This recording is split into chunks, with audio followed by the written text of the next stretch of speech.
Occupy movement is campaign finance reform.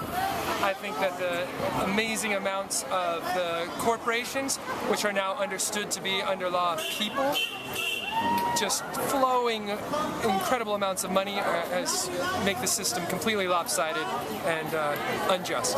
Corporate capitalism, wresting control of the laws, I think is fair to say is at the root of the problem. We're counter-protesting because we want to give out the message that corporations are not evil. In fact, they've done a lot of good over the course of history, and also that capitalism is not evil. We think that capitalism is actually the solution to a lot of our problems. We love capitalism, yes we do!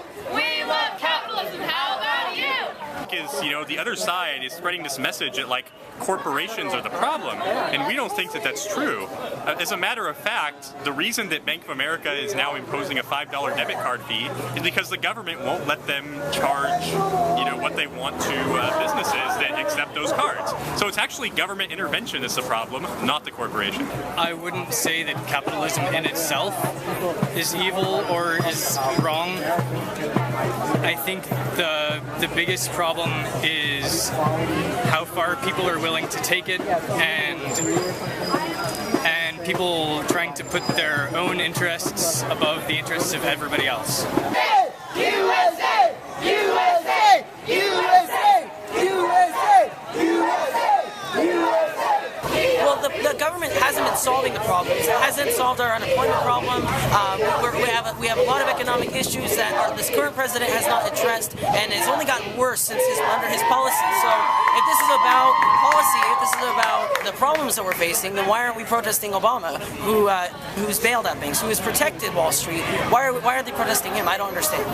I think, you know, Obama, I think, is trying to do as much as he can, but he's being blocked at every step. I think the Republicans are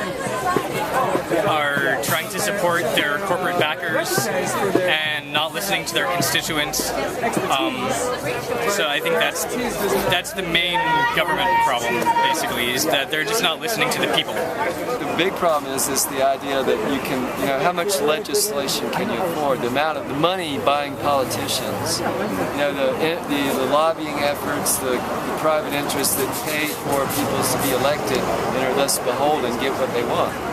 So if they're protesting Wall Street, but they're not protesting the policy, they're not protesting the government, whether that's Obama or that's the Congress. So we're talking about the Republican Party, we're talking about Obama, we're talking about the economy, which are all connected. Whereas they're talking about they're talking about free education, they're talking about erase all debt. How is that related to Wall Street? And so our message, it's all connected. Whereas their demands really don't make a lot of sense. We love corporate! We love